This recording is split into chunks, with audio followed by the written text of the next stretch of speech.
ورسوله رب اشرح لي صدري ويسر لي أمري واحلل عقدة من لساني يفقهوا قولي أما بعد. السلام عليكم ورحمة الله تعالى وبركاته. Alhamdulillah, baik sekali kita bertemu lagi malam ini. Dan tentu sekali untuk melanjutkan pengajian kita berkaitan dengan kisah kehidupan para sahabat yang kita jadikan kitab karangan Dr. Abdul Rahman Rafat Al-Basha yang berjudul Suwar min Hayatus Sahabah, gambaran kehidupan para sahabat, yang menghimpunkan lebih 65 kisah kehidupan mereka yang telah diringkaskan. Dan tentu sekali dengan mempelajari kisah kehidupan mereka ini, ia memberi kita satu sudut pandang yang baru tentang bagaimana selayaknya aku ini menjadi seorang yang mencintai dan mengikuti Nabi Sallallahu Alaihi Wasallam. Kerana mereka inilah generasi pertama yang telah mempamerkan kepada kita bagaimana agaknya hidup sebagai seorang yang mewarisi sunnah, mewarisi kehidupan menurut syariat Allah Ta'ala. Dan mereka adalah para sahabat radhiyallahu anhum. Dan kisah kita pada malam ini adalah kisah yang sangat menarik. Bahkan setiap kisah pun menarik belaka kalau sebut tentang sahabat.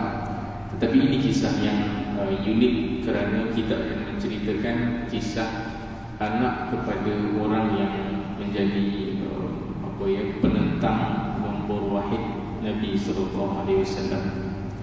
Seketika kita mengenang surah apa itu? Apa surah tersebut yang tak keluar di kepala. Surah yang paling pendek itu surah apa? Inna a'tainaka al-kautsar, surah al-kautsar. Kan di hujungnya Allah menyebutkan inna syani'aka wal abtar. Sebenarnya yang abtar itu, yang terputus warisnya itu bukan kamu wahai Muhammad, tapi ayat itu memaksudkan apa? Inna syani'aka, yang terputus keturunan itu adalah musuh kamu. Dan para ulama mensyarahkan, mentafsirkan apa makna ayat terakhir daripada surah Al-Kautsar yang pendek ini. Ia surah yang pendek barangkali menjadi surah kegemaran kita yang kita ulang-ulang dalam salat kita. Tetapi ia surah yang mempunyai makna yang sangat berat. Kerana Nabi ketika itu baru saja kehilangan anak, dan musyrikin Makkah mengutuk Nabi Sallallahu Alaihi Wasallam kerana menganggap Nabi itu hilang warislah, tak ada zuriat. Dan bila Nabi tidak ada zuriat, itu sangat menggembirakan warga Makkah, musyrikin Makkah, kerana ia menandakan dakwah Nabi dah tak ada yang akan mewarisi lah. Kerana mereka itu kan hidup secara keturunan kabilah, dan mereka menyangkakan yang Muhammad ini ada agenda yang sama lah untuk mencipta satu kuasa berasaskan keluarga dan keturunan dia. Maka masyarakat musyrikin Makkah kutuk Nabi. Inna syani'aka wal abtar, ayat terakhir surah Al-Kautsar itu mengandungi satu pembelaan Allah Ta'ala buat Nabi ketika mereka mencelakan wahai Muhammad Sallallahu Alaihi Wasallam bahawa engkau tidak ada zuriat. Dan kita tahu anak Nabi seorang demi seorang meninggal dunia, dan ia bukan satu perkara yang senang untuk mana-mana ayah atau ibu alami pada hari ini pun. Dan lebih-lebih lagi Nabi Sallallahu Alaihi Wasallam satu-satunya waris yang Nabi ada yang masih hidup setelah Nabi wafat adalah Fatimah binti Muhammad, anak perempuan, yang bagi masyarakat Arab jahiliyah, anak perempuan ni tak boleh mewarisi apa saja, apatah lagi nak mewarisi legasi pemerintahan dan kekuasaan ayahnya, lagi dah tak layak. Maka Nabi Sallallahu Alaihi Wasallam Allah uji sebegitu rupa. Musyrikin Mekah happy kerana Nabi tidak ada waris. Tapi Allah Ta'ala beritahu kepada Nabi dengan maksud apa ulama mentafsirkan ayat tadi, pewaris dalam agama kita ini, dalam Islam, pewaris itu tidak semestinya keturunan. Tidak semestinya waris bagi seseorang yang beriman itu adalah keturunannya semata-mata. Tentulah zuriat itu memang kita maksudkan anak kita. Tapi kalau orang yang diuji dengan tak dapat zuriat, orang yang diuji dengan anaknya mati, meninggal dunia, adakah hidupnya tidak lagi bermakna? Tidak, dalam agama kita ini, zuriat kita itu termasuklah sesiapa saja yang kita beri khidmat kepada mereka dan mereka memberikan ketaatan, mereka memberikan komitmen kepada apa yang kita ajar. Itulah anak-anak kita. Untuk kes Nabi apa maksudnya? Engkau memang tak ada zuriat, wahai Muhammad sallallahu alaihi wasallam. Tapi realitinya, siapa yang sebenarnya tidak ada zuriat? Mereka, bukan kami. Yang tak ada zuriat bukan Muhammad bin Abdullah yang kematian Al-Qasim, yang kematian Abdullah, yang kematian Zainab, kematian Nuqayyah, kematian Ummu Kulthum, kematian Ibrahim, dan kematian anak perempuan terakhirnya Fatimah. Semua Nabi SAW meninggal dunia. Bukan kamu yang tak ada zuriat. Yang tak ada zuriat adalah mereka yang bahkan ada anak, tapi rupanya anak dia tak ikut apa yang ayah diarahkan. Apa guna kamu ada anak tapi anak kamu tak ikut kamu? Bermakna kamu macam tak ada zuriat lah sebenarnya. Dan itulah kita nak ceritakan pada malam ini, insya-Allah. Cerita tentang orang yang sangat berlagak di hadapan Nabi SAW, mengatakan yang Muhammad itu telah tidak ada zuriat, tidak ada pewaris, sedangkan anak dia dan semua nama-nama kepala musyrikin Mekah ni yang kita kenal, semua anaknya akan menjadi zuriat Nabi SAW. Bukan zuriat secara biological, bukan zuriat secara legal pun, tapi ini zuriat dari segi meneruskan legasi iman yang Nabi wariskan kepada umat ini. Beliau adalah Ikrimah bin Abi Jahal, anak kandung Abu Jahal, dan bukan semata-mata anak kandung, anak emas. Kalau sebut anak kandung, mungkin kita fikir anak semua orang pun anak kandung, tapi tak adalah semua anak tu menjadi harapan ibu ayah kan. Tapi Ikrimah ini merupakan anak emas kepada Abu Jahal. Dia adalah segala-galanya di mata Abu Jahal. Dan kita akan ceritakan kenapa dan bagaimana ia berlaku. Abu Jahal dikatakan sebenarnya anaknya ramai. Dan antara takdir Allah Ta'ala dalam kalangan generasi sirah ini adalah kebanyakan anak musyrikin Mekah ni anaknya ramai.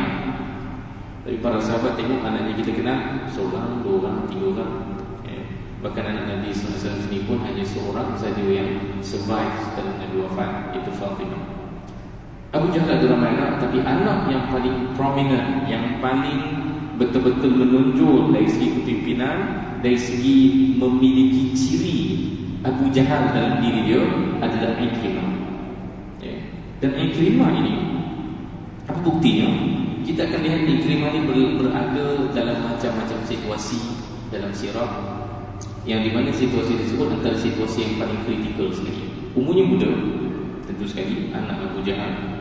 Kerana Abu Jahal beza umur dengan Nabi tak berapa banyak sangat, tapi dia lebih tua daripada Nabi SAW. Maka Ikrimah itu relatifnya lebih muda lah, jauh lebih muda daripada Nabi SAW. Dan Ikrimah namanya mula muncul bila kita membaca kisah Perang Badar.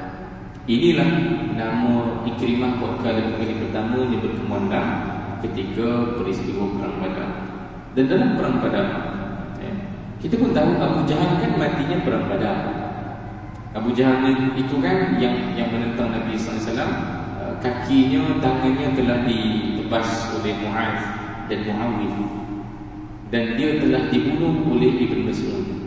Kita tahu dah, belum kita cerita tentang Ibn Mas'ud, tapi Ibn Mas'ud nanti sama ada dah cerita atau belum. Ibn Mas'ud dalam buku ini bagaimana diceritakan, dialah orangnya yang terakhir sekali menamatkan riwayat Abu Jahal di medan Badar.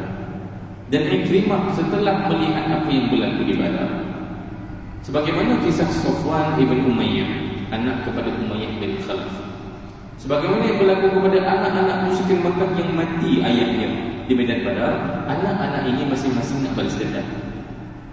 Anak-anak musyrikin Mekah yang mati ni masing-masing nak balas dendam, terutamanya Ikrimah. Kerana Ikrimah ni ayahnya adalah jamu besar kepada musyrikin Mekah. Melihat ayahnya mati dan tidak mampu untuk membawa Abu Jahal pulang ke Mekah, kerana jasad Abu Jahal tertinggal di sana, semua orang berterpian lari, tak dapat nak bawa pulang jenazah masing-masing. Dan Nabi SAW bersama Ibn Mas'ud dan sahabat-sahabat lain menguruskan medan perang Badar, membersihkan medan perang, termasuk menguruskan jenazah-jenazah mayat musyrikin Mekah itu, termasuklah Abu Jahal. Ikrimah tak dapat nak bawa balik. Ini pun satu kekecewaan yang masuk ke dalam jiwa Ikrimah kerana tidak mampu membela ayahnya dan menyelamatkan jasad ayahnya daripada diuruskan oleh para muslimin. Dan perang Uhud terkenal dengan kemunculan generasi baru kepimpinan Mekah. Kerana perang Badar telah membunuh ramai dalam kalangan ketua di Mekah. Sebab itu dalam perang Uhud, siapa dia punya kapten dia? Abu Sufyan. Abu Sufyan ni lebih muda lah daripada generasi yang pertama. Bahkan dia umurnya lebih muda daripada Nabi SAW. Orang kedua adalah Khalid bin Walid. Khalid bin Walid ini, siapa dia? Anak kepada Al-Walid ibn Mughirah yang mati juga dalam perang Badar. Ya, keluarga dengan Abu Jahal juga. Khalid bin Walid, orang kedua, orang kuat kedua dalam perang Uhud. Orang ketiga dalam perang Uhud adalah siapa? Adalah Ikrimah bin Abi Sufyan. Inilah orang ketiga, sangat muda tapi telah mula diposisikan di tempat yang sangat besar bagi mana-mana kumpulan, iaitu untuk mengepalai satu pasukan tentera. Tidak semua orang mampu untuk berada pada posisi itu, tapi Ikrimah dapat tempat tersebut kerana reputasi ayahnya dan kerana kemahiran dan kekuatan dia sendiri. Dia menjaga salah satu daripada saya nak sebut kumpulan, kan dikelompok-kelompokkan batalion juga apa di medan jihad itu. Maka mereka memecahkan pasukan-pasukan ini. Satunya diketuai oleh Khalid bin Walid, satunya diketuai oleh Ikrimah bin Abi Jahal. Jangan bayang ini pasukan muslimin yang memang akhirnya Abu Sufyan keluar Islam. Memang akhirnya Khalid bin Walid akan keluar Islam. Dan Ikrimah dalam cerita malam ini pun dia akan keluar Islam. Tapi ketika ini berlaku, dia gengnya dengan musyrikin. Ketika para pemanah muslimin di atas Jabal Rumah, ketika mereka, Nabi amanahkan mereka jangan turun, tetap saja di situ, jangan pergi mana-mana. Tiba-tiba mereka telah ingkar arahan Nabi SAW. Dan Khalid bin Walid adalah orang pertama yang perasan apa yang berlaku. Dia rampas bukit tersebut daripada pasukan muslimin dan terbalik cerita Uhud daripada menang kepada kalah. Dan ini adalah peristiwa yang hampir-hampir saja Nabi SAW mati. Sebab itu masyhur kalimah yang masuk dalam perang Uhud apa dia? Mata Muhammad, qutila Muhammad. Muhammad telah terbunuh, Muhammad telah terbunuh. Dan kalimah ini tersebar dalam kalangan muslimin, mujahidin di medan Uhud, dan mereka pun lari pulang ke Madinah kerana tidak ada makna lagi hidup kalau Muhammad telah mati. Kita bayangkan siapa ketua mereka? Ikrimah. Ini bukan penjenayah kecil. Ini bukan orang jahat yang biasa-biasa. Ini orang jahat yang merancang dan memimpin strategi untuk membunuh Nabi SAW. Ikrimah bukan orang biasa, orang jahat betul. Dan ini bukan anak semata-mata anak Abu Jahal. Dia ada ciri-ciri Abu Jahal.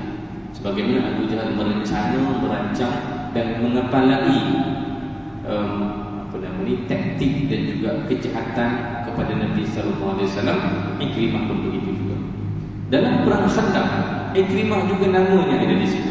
Apa yang Ikrimah buat? Ikrimah ketika perang Khandaq, perang yang sebenarnya tak berlaku perang, iaitu parit digali atas saranan Salman Al-Farisi. Sebuah strategi yang beliau cadangkan kepada pasukan muslimin. Dan perang tak berlaku kecuali beberapa pertempuran kecil. Dan ada muslimin yang syahid juga dalam perang Khandaq ini. Dan dalam sedikitnya perang-perang kecil itu berlaku, maksudnya pertarungan kecil saja-saja. Sebab kebanyakan orang tak berani nak menyeberang. Kalau hari ini tuan-tuan pergi ke Haramain, ke Makkah, ke Madinah, tunaikan umrah dan ziarah, dah tak jumpa dah kesan parit Khandaq itu, dah tak nampak dah. Tapi untuk bayangkan dalam surah bila disebut 5 meter hingga 10 meter dalam dan jauhnya berkilo-kilometer, kita boleh bayangkan ini adalah parit yang sangat besar. Sebab tu perang ni tak jadi. Sebab masing-masing kecil perut nak menyeberang. Tapi ada segelintir orang yang berusaha untuk menyeberang dan berlaku pertempuran kecil. Siapa orangnya? Ada beberapa nama, termasuklah Ikrimah bin Abi Jahal. Ketika semua orang tak menyerang kerana takut, Ikrimah ni tak kecup perut. Kerana dia sangat ingin menentang Nabi SAW, dia melintas dan berlaku sedikit pergelutan, pertarungan kecil antara dia dengan pasukan muslimin. Untuk kita faham yang Ikrimah memang betul-betul jahat, bukan jahat biasa-biasa. Memang dia ada ciri-ciri Abu Jahal. Sebab itulah bila Nabi SAW sampai ke Mekah dalam peristiwa pembukaan kota Mekah, bermakna janji Allah Ta'ala idza jaa nasrullahi wal fath, ketika datang nanti kemenangan dan juga pembelaan daripada Allah Ta'ala. Ada banyak tafsiran. Ada yang mengatakan ini menceritakan tentang kematian Nabi SAW. Ada yang menceritakan, menafsirkan ini adalah ayat tentang perjanjian Hudaybiyah. Ada yang mengatakan ini adalah ayat tentang pembukaan kota Mekah. Dan ketika pembukaan kota Mekah berlangsung, berubahlah secara total kekuasaan, pusat kekuasaan di Mekah, di tanah Hijaz ini bertukar ke tangan muslimin. Dan Nabi SAW menyebutkan la tathriba alaikumul yawm, hari ini kamu tidak akan menerima kesusahan, kerana aku adalah Nabiur Rahmah. Hari ini adalah Yaumul Marhamah, hari untuk menyebarkan kasih sayang. Bukan hari malhamah, bukan hari untuk bertarung, untuk melukakan sesiapa. Inilah beza Islam. Bila dia menjajah masuk ke dalam kota, dia menyebarkan kasih sayang. Tapi tentu sekali Islam juga dia berkasih sayang, mempamerkan keadilannya dengan menghukum. Islam bukan adil kerana dia buat baik pada semua orang. Islam menjadi agama yang baik bila dia baik. Dalam masa yang sama, dia akan menghukum orang-orang yang jahat. Ya. Kita ni baik sebab apa? Sebab kita berbuat baik pada orang, dan kita menghukum dan mengadili orang-orang tak baik dalam kalangan kita. Itulah tanda kita ni agama yang betul. Okay? Islam bukan agama rahmah dengan maksud yang baik pada semua benda. Dia kena baik dalam masa yang sama, adil kepada orang jahat, memang kena dihukum. Kalau orang-orang jahat ni tak dihukum, nanti dia akan menghukum orang-orang baik. Akan menjadi mangsa orang-orang baik ini di tangan orang-orang jahat. Maka apa Nabi buat? Di samping segala kebaikan Nabi SAW ketika pembukaan kota Mekah berlangsung, Nabi menyenaraikan lebih kurang belasan orang, dan Nabi kata apa? Buru orang-orang ini, bunuh. Kenapa saya cerita panjang tadi? Supaya tuan-tuan tak salah faham kenapa Nabi suruh bunuh. Kerana arahan Nabi SAW muncul kepada segelintir orang ini, belasan orang dari ribuan orang, sangat kecil. Kerana ini adalah senarai orang-orang paling jahat sekali di Mekah. Dan nombor satu siapa? Ikrimah bin Abi Jahal. Bayangkan Ikrimah. Ketika pembukaan kota Mekah yang berlangsung pada tahun ke-8 itu, ini 2 tahun sebelum Nabi wafat. Ini antara tahun-tahun terakhir hayat Nabi SAW. Ikrimah masih orang jahat. Dia bukan orang baik. Ikrimah masih orang jahat, masih belum Islam.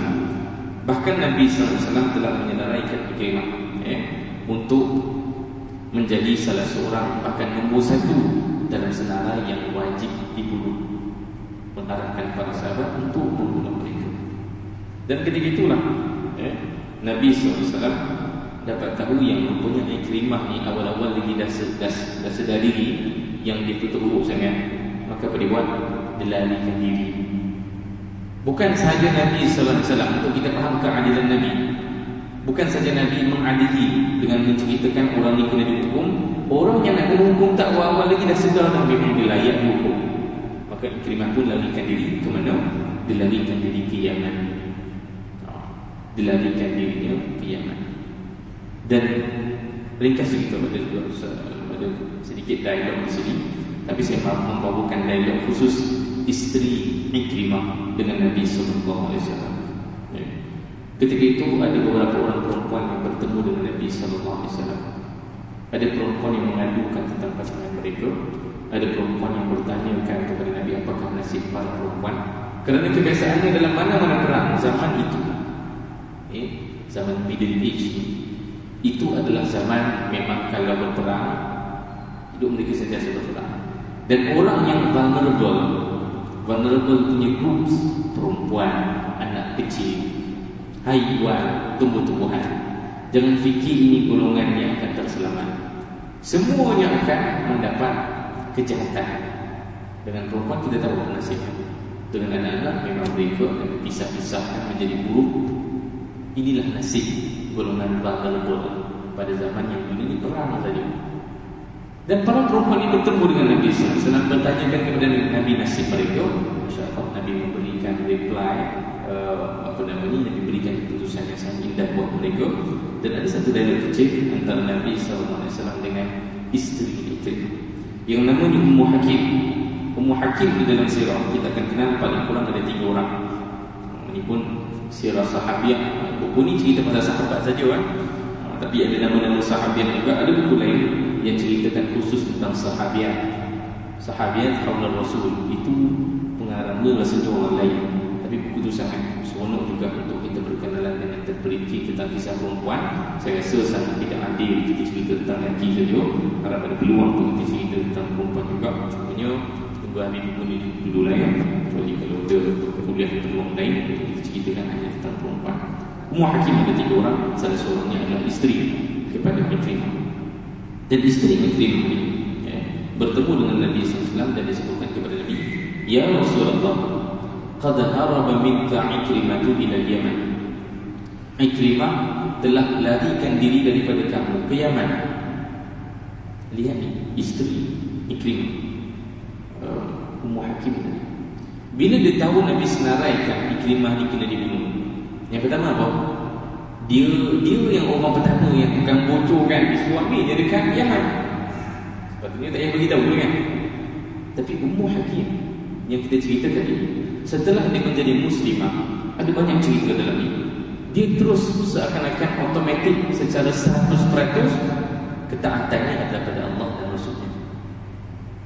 Bahkan ketika dia bertemu dengan Ikrimah, nanti kita bagi dia cerita, dia telah tak benarkan Ikrimah untuk menggaulinya sebagaimana layaknya seorang isteri. Kerana dia kata kepada Ikrimah, aku ni muslimah, engkau tu musyrik, maka kita tak boleh macam suami isteri. Ini kehebatan Ummu Hakim. Dan bila dia tahu yang dia telah menjadi muslimah, perkara pertama adalah dia kena taat pada Nabi SAW. Nabi cari Ikrimah dan dia sebagai isteri serah diri awal-awal, suami aku dekat Yaman. Tapi tengok dalam masa yang sama, Ummu Hakim tetap ada rasa cinta, tetap ada simpati. Okey. Khaufan min an taqtulahu fa amminhu amanakallah. Dan Ummu Hakim sebut pada Nabi sallallahu alaihi wasallam, dia takut kalau engkau membunuhnya. Okey. Fa amminhu, berikan keamanan, berikan satu jaminan keamanan buat Ikrimah. Semoga Allah memberikan keamanan kepada kamu. InsyaAllah. Ini permintaan ikhlas daripada isteri. Dia perlu beritahu kepada Nabi dulu bahawa suaminya dekat Yaman. Kenapa? Supaya Nabi tahu bahawa Ummu Hakim ni bukan orang yang main-main. Dia serius nakkan satu pertolongan. Dia mengharapkan sesuatu daripada Nabi SAW untuk berikan keamanan kepada suaminya tadi. Okay. Dia jujur pada Nabi SAW. Maksudnya apa? Kalaulah Nabi tak berikan keamanan, macam mana? Itu kan catatan Allah dan Rasulnya yang kita tak taat. Sebab awal-awal kita jujur pada Nabi, dia tahu suaminya di mana. Kalau kau izinkan dia selamat, kalau tidak, tak apa. Dan Nabi SAW pula, Masya Allah, satu insan yang kita tak boleh nafikan, ini adalah insan yang Allah kurniakan dalam hati kebaikan dan kasih sayang yang sangat banyak, yang sangat luas. Dan ketika Nabi diminta oleh isteri Ikrimah tadi untuk berikan keamanan kepada suaminya, Nabi terus jawab apa? Huwa amin. Dia mendapat jaminan keselamatan. Okay. Ini satu jawapan yang sangat menarik. Kenapa? Ia menandakan Nabi SAW sebagaimana dalam hadis menyebutkan, sampai sahabat dia berbelah bagi nak minta sesuatu kepada Nabi. Sebab Nabi SAW, apa saja yang kau minta pada dia, Nabi tidak akan tolak. Nabi akan beri. Nabi akan beri segalanya. Walaupun engkau sepatutnya layak dibunuh, tapi Nabi SAW kalau diminta, Nabi akan beri. Tapi tentu sekali adalah dia punya tata cara dan dia sekelilingnya kan. Tapi untuk kita faham, Nabi SAW seorang yang ada dalam jiwanya kasih sayang yang sangat berat. Nabi terus sebut wa amin, dia mendapat jaminan keamanan. Maksudnya apa? Dia selamat, tapi dia tidak tapi dia tetap penjenayah. Dia tetap akan tergolong sebagai penjenayah. Dan standard pada zaman itu bila mendapat keamanan dia akan diberikan tempoh. Maksudnya apa? Dia akan ada masa beberapa bulan ke beberapa minggu ke untuk settle down, untuk confirmkan dia nak duduk di sini dan dia kena diadili sama ada dia betul-betul melakukan jenayah dan dihukum ataupun tidak. Ataupun dia boleh pilih untuk lari pada balik semula. Dia ada tempoh expired dia ada expired date kepada orang-orang yang diberikan jaminan keamanan. Bukan selama-lamanya. Dan Ikrimah tentu sekali Nabi SAW ada satu saja perkataan yang boleh membuatkan hati Nabi terus lembut, iaitu apabila orang itu memeluk Islam. Kamu peluk Islam, aslim taslam.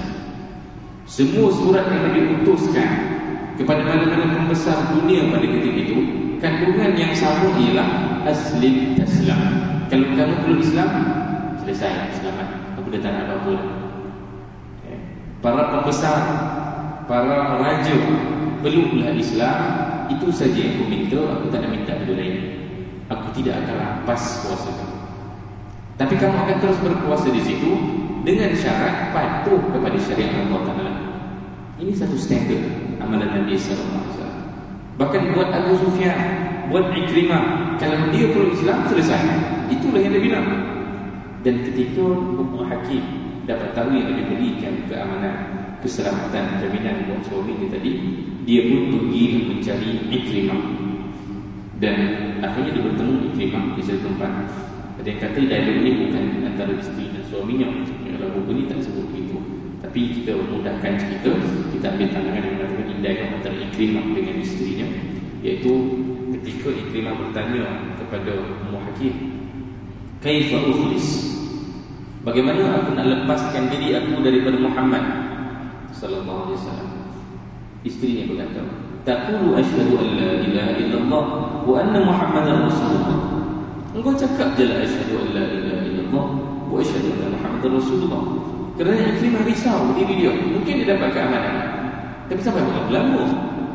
Takkan dia dapat balik semula ke sini dan dapat balik semula ke sana? Itu bukan pilihan yang baik. Maka Ikrimah menjawab, ma taraktu illa min hadha. Kalimah syahadah, itulah kalimah yang membuatkan aku lari dari Mekah. Itulah kalimah yang membuatkan aku memerangi Muhammad.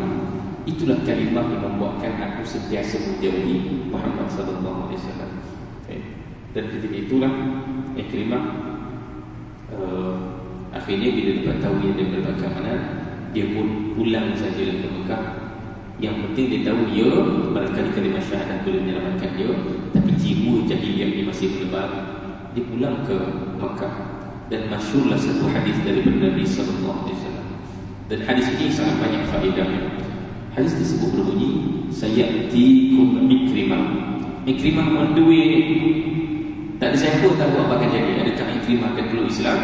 Adakah Ikrimah akan berbaik dengan para muslimin? Tak ada siapa tahu. Sebab ini gangster ni pulang ke Mekah untuk mendapat keamanan. Sayatikum Ikrimah bin Abi Jahl. Ikrimah akan mendatangi kalian. Dia cakap kepada para sahabat, mukminan muhajiran. Kalimah ini sangat besar. Ikrimah akan pulang ke Mekah ni sebagai seorang yang beriman, muhajiran, dan dia pulang juga sebagai seorang yang berhijrah. Hijrah maksudnya apa? Kalau ikut hadis Nabi sebut la hijrata ba'da al-fath. Maksudnya selepas pembukaan kota Mekah dah tak ada makna dah hijrah ni. Sebab dua kota ni dah jadi kota umat Islam. Tapi Nabi sebut apa? Ikrimah pulang ke Mekah muhajirah. Dia seorang yang berhijrah dengan maksud dia akan meninggalkan hidupnya yang lama, dia akan bersama dengan jiwa dan jati diri yang baru sebagai seorang yang beriman kepada Allah. Fala tasubbu aba. Ada tujuan Nabi sebut benda ni. Fala tasubbu aba. Kalian jangan kutuk ayah dia, jangan cerca ayah dia Abu Jahal. Fa inna sabbal mayyit yu'dil hayy. Kerana mencerca yang mati itu dia menyakitkan hati yang hidup. Wala yablughul mayyit, dan cercaan itu pun tidak akan sampai kepada yang telah mati. Okay? Ini satu statement yang sangat penting. Nabi iktiraf keimanan dan komitmen yang Ikrimah untuk peluk Islam bersama dengan para muslimin, mentaati Allah dan Rasulnya. Dalam masa yang sama Nabi tahu beban yang ditanggung, namun Ikrimah itu sangat berat. Ikrimah itu sendiri banyak kejahatan dia. Apatah lagi ayah dia. Ayah dia Abu Jahal. Itu beban yang ditanggung oleh Ikrimah. Dan mana-mana orang hari ini, antara sebab paling payah orang nak berubah adalah sebab beban-beban tadi. Orang menghukum masa lalu kita, kan? Orang menghukum apa yang pernah kita buat. Orang menghukum keturunan kita. Orang menghukum apa yang dia pernah kenal kita. Disebabkan itulah ramai orang refuse, tak mahu nak berubah, tak mahu nak jadi orang lebih baik, kerana beban itu berat. Macam-macam cerita orang berubah dekat Malaysia ni, daripada seorang transgender menjadi seorang yang nak taat kepada Allah dan Rasulnya. Dan kita tahu beban itu sangat berat. Tak semua orang berani kan orang yang berubah ni. Lebih ramai orang yang mengutuk berbanding orang yang memuji dan juga mengagungkan. Apatah lagi jika orang itu dah bertaubat, patah balik jadi transgender. Kalau dia berubah lagi, mau kita terima? Kita ni bukan orang yang hati jernih, maka kita akan terus memberikan persepsi tak baik kepada orang-orang itu. Ya. Tapi Nabi awal-awal lagi sebutkan satu benda, orang yang nak berhijrah mukminan muhajiran fala tasubbu aba. Janganlah masa lalu mana-mana orang kita bebankan dia untuk ditanggung. Dia masa lalu dia tak apalah, jangan perkecilkan. Bahkan kalau dia kembali kepada jahiliah pun, itu dia yang kemudian tak boleh hukum dulu. Fala tasubbu aba. Ketika itu Ikrimah akhirnya pulang menghadap terus dengan Nabi SAW dan disebut kepada Nabi, ya Muhammad. Kenapa disebut ya Muhammad? Kerana dia belum Islam lagi. Dia pulang ke Mekah belum sebagai seorang beriman lagi, tapi Nabi dah berikan jaminan kepada para sahabat dia akan masuk Islam. Ya Muhammad, wahai Muhammad, inna Ummu Hakim akhbaratni annaka amantani. Ummu Hakim, isteri aku, beritahu kepada aku yang engkau memberikan keamanan kepada aku. Sadaqta fa anta amin. Betul, benar, engkau selamat, engkau tidak akan dihukum. Faqala Ikrimah, dan Ikrimah berkata lagi, ila ma tad'u ya Muhammad, engkau nak ajak aku ke mana? Apa yang engkau nak tawarkan kepada aku? Itu bahasa lain tu.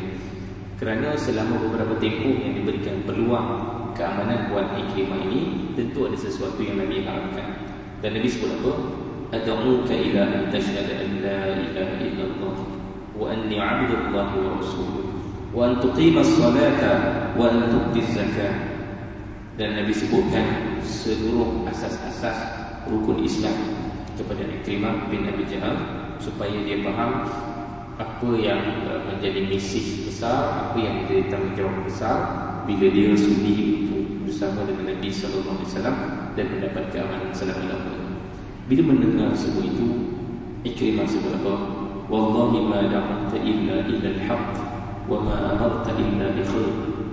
Apa yang kau seru ni sebenarnya memang satu kebenaran, dan engkau tidak seru melainkan kepada kebaikan. Dua perkara, kebenaran dan kebaikan.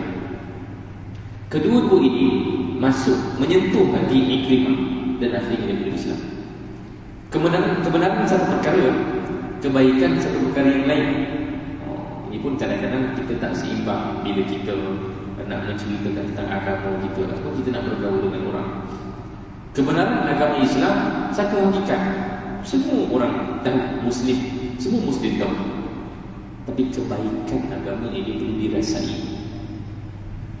Kita boleh mendakwa ini ajaran yang paling benar, kita boleh mendakwa ini adalah agama yang paling betul sekali, dan saya pun akan cakap yang sama. Tapi siapa yang dapat pergi ke satu tahap lagi, supaya orang-orang di luar sana yang yakin dan rasa, dia dapat rasa yang memang agama ini memberi kebaikan, memang agama ini mengesani, mengubah, memberikan kebajikan. Itulah sebaik-baik kebenaran. bila orang yang menerima dakwah ataupun ajakan itu sama-sama merasai memang ini agama yang baik. Bayangkan Ikrimah melihat Mekah yang penuh dengan jahiliah telah diubah menjadi sementara yang subur dengan akidah, subur dengan kebaikan. Para wanita mendapat semula kemuliaan mereka. Sedangkan pada zaman jahiliah wanita ini yang bernasib mereka. Tapi Nabi tiba di Mekah, semua wanita mendapat kemuliaan. Bahkan sampai benda yang sesimpel, semudah Nabi bila disatakan di Mekah, Nabi berbaiat. Maksudnya apa? Nabi berbaiat dengan setiap orang di Mekah yang bersetuju untuk Nabi untuk memberikan ketaatan kepada Nabi. Mereka salam Nabi. Tapi baiatul nisa dengan para perempuan Nabi tak bersalah, kerana Nabi menganggap mereka ni suci, mereka ni tak boleh syariat ini menghalang sentuhan antara yang bukan mahram. Dan itu telah Nabi buat perkara sekecil, memberikan kemuliaan kepada para wanita. Dan kita mengakui inilah kebenaran, inilah dia satu perkara yang benar dan juga baik, kerana memberikan kebaikan kepada orang yang menyertai. Dan ketika itulah Ikrimah akhirnya menyebutkan asyhadu an la ilaha illallah wa anna muhammadan abduhu wa rasuluh. Dia bersyahadat dan dia peluk Islam. Dan benarlah apa yang Nabi sebut, bahawa Ikrimah akan peluk Islam. Dan dia peluk Islam bukan semata-mata sebab takut, bukan semata-mata sebab tekanan, sebab dia muhajirah. Dia betul-betul nak ubah diri dia. Dan apa yang berlaku lagi? Nabi sebut kepada Ikrimah, al-yawma la tas'aluni syai'an u'tihi ahadan illa a'taituka iyyah. Hari ini engkau mintalah apa pun kepada aku akan berkenan. Dan bila Nabi bertanya kepada seorang yang ada kedudukan yang besar di tengah masyarakat musyrikin Makkah, apa yang kita boleh fikirkan jawapan Ikrimah? Barangkali dia minta jawatan, barangkali dia minta harta, barangkali dia minta kedudukan. Tapi Ikrimah tengok ini konsisten sampai penghujung hayat Ikrimah. Sebab Ikrimah akan syahid dalam perang Yarmouk. Nanti kita cerita itu. Ikrimah akan syahid dalam perang Yarmouk. Dan ini adalah dialog terakhir dengan Nabi sebelum sambungan kepada tadi. Bila Nabi tawar kepada dia, minta sesuatu, perkenankan aku sahaja. Ikrimah minta apa? Inni as'aluka an tastaghfir li kulla adawatin adaituka. Aku minta kepada kamu, wahai Muhammad, agar engkau memintakan kepada Allah Ta'ala keampunan buat aku kepada semua permusuhan yang telah aku lakukan kepada kamu. Au masirin au ta'tufi, ataupun segala rencana, segala idea yang aku telah mulakan untuk serang kamu. Au maqamin laqituka fihi, ataupun di mana-mana lokasi, mana-mana pertemuan, perang Badar, perang Uhud, perang Khandaq. Dalam semua pertemuan itu minta ampunan Allah Ta'ala buat aku. Au kalamin qultu fi wajhika aw ghaibatika, ataupun apa saja kata-kata yang melukakan kamu, sama ada kata-kata itu kamu dengar ataupun aku ucap di belakang dan tanpa pengetahuan kamu. Dalam banyak-banyak permintaan. Dan kita boleh menganggap yang orang sebagaimana Ikrimah ini mesti gila kuasa, mesti gila harta. Tapi kerana Nabi tahu ini adalah muhajir, dia bukan semata-mata peluk Islam sebab tekanan dan kepentingan. Ini orang yang peluk Islam dengan sebenar-benar pelukan, dan dia hanya minta keampunan Allah Ta'ala bagi segala kejahatan yang pernah dilakukan. Itulah cerita bagaimana Ikrimah bertemu dengan Nabi dan memeluk Islam. Dan ini akan membawa kita kepada kisah terakhir berkaitan dengan Ikrimah yang saya rasa lepas azan itu dapat dilima kan? Betul ya? Betul ya? Saya rasa azan itu kemudian lepas azan kita tengok cerita terakhir Ikrimah. Dia akan syahid dalam perang Yarmouk pada zaman Rasulullah.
Baik,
yang terakhir sebelum kita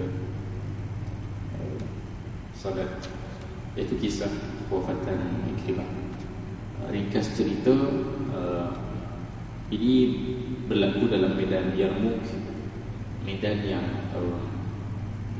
menemukan dua pasukan yang agung ini, iaitu pihak muslimin ada lebih kurang 20,000 lebih. Di pihak tentera Rom yang turun daripada Syria itu ada lebih kurang berapa? 200,000 paling kurang. Dan Yarmouk ini terletak di Jordan, tempat saya dan kawan-kawan belajar dulu. Dan Jordan, bila sebut tentang Yarmouk, ini adalah medan paling bersejarah. Dan bila pergi ke situ, memanglah tak nampak kesannya sangat, tapi di satu kawasan yang lembab yang Masya Allah, boleh membayangkan bagaimana dua tentera ini bertemu, 20,000 bertemu dengan 200,000 orang. Ketika Abu Bakar wafat, perang Yarmouk masih sedang berlangsung, dan Umar Al-Khattab bila dia pegang jawatan khalifah telah meminta terus Khalid bin Al-Walid yang ketika itu berada di Parsi. Ini sejarah Islam sikit berkenaan kepada tuan-tuan, mungkin agak mungkin tepi ceritakan sepi-sepi. Khalid bin Al-Walid diminta untuk datang daripada Parsi kerana Khalid ini panglima besar. Khalid bin Al-Walid dibawa daripada Parsi pergi ke Rom, pergi ke Yarmouk untuk berperang dengan Rom dan menjadi panglima perang muslimin juga pada ketika itu. Dan dialah yang mengatur pasukan muslimin yang akhirnya perang Yarmouk itu berakhir dengan seri lagu keputusannya. Tak ada mana-mana pihak yang tewas secara jelas, masing-masing dari diri. Dan ketika itulah Ikrimah tiba-tiba, dalam buku ini dikatakan Khalid bin Walid melihat Ikrimah tiba-tiba duk patahkan sarung pedang dia. Dan mana-mana orang yang patahkan sarung pedang, janganlah bayangkan sarung pedang itu kain biasa. Dia mesti satu kain yang berkualiti untuk menampung ketajaman pedang yang dipikul. Maka sarungnya itu dia musnahkan menjadi petanda apa? Ikrimah memang tak mau pulang, dia mahu mati, mahu syahid dalam perang. Khalid bin Walid bila nampak Ikrimah buat begitu, okay? Khalid sebut apa? La taf'al ya Ikrimah, jangan kamu buat wahai Ikrimah, fa inna qatlaka sayakunu syadidan 'ala al-muslimin. Kamu jangan buat begitu. Kalau kamu mati, ini berat untuk pasukan muslimin. Kerana kita pun tahu Ikrimah dan Khalid bin Walid ni bila yang kita dah sebut tadi, dia dulu kan jadi ketua panglima perang musyrikin masa perang Uhud sama-sama. Ini dua orang yang kualitinya lebih kurang. Tapi Ikrimah sebut apa? Ilaika anni ya Khalid, biarkan aku Khalid, falaqad kana laka ma'a Rasulillah sallallahu alaihi wasallam sabiqah. Engkau tu peluk Islam lebih awal daripada aku. Khalid bin Walid peluk Islam bila? Lepas Hudaybiyah, lepas perjanjian. Bukanlah. Khalid bin Walid betul dia peluk Islam selepas Hudaybiyah. Bukan, dia peluk Islam lebih awal daripada itu kerana dia menyertai perang Mu'tah. Khalid bin Walid menyertai perang Mu'tah, dan dialah yang Nabi gelar sebagai Saifullah, pedang Allah Ta'ala, ya? Dan Khalid lebih awal peluk Islam, tapi Ikrimah sangat lewat. 2 tahun terakhir Nabi SAW baru Ikrimah peluk Islam. Dan dia kata pada Khalid, engkau dah lebih awal peluk Islam daripada aku. Amma ana wa abi, dia libatkan ayah dia. Sedangkan aku dan ayah aku, faqad kunna min asyaddin nas ala Rasulillah. Aku dan ayah aku, kami dua-dua ni keras penentangan terhadap Nabi SAW. Fada'ni ukaffir amma salaf minni, maka lepaskan aku, biar aku jadikan kesyahidan aku ni sebagai kafarah terhadap dosa aku. Dia tak cakap dosa ayah dia, sebab ayah dia mati sebagai seorang musyrik, dia tak boleh nak ampunkan dosa orang musyrik. Tetapi dosa dia diharapkan terampun dengan kesyahidan beliau. Dan beliau akhirnya syahid dalam perang Yarmouk. Saya rasa panjang lagi cerita tentang Ikrimah yang barangkali kita tak sentuh dengan terperinci. Saya harap memberikan satu cerita panjang yang boleh dihadam masing-masing. Koreklah apa saja pelajaran yang kita boleh korek dari cerita ini, tak sempat kita nak perincikan.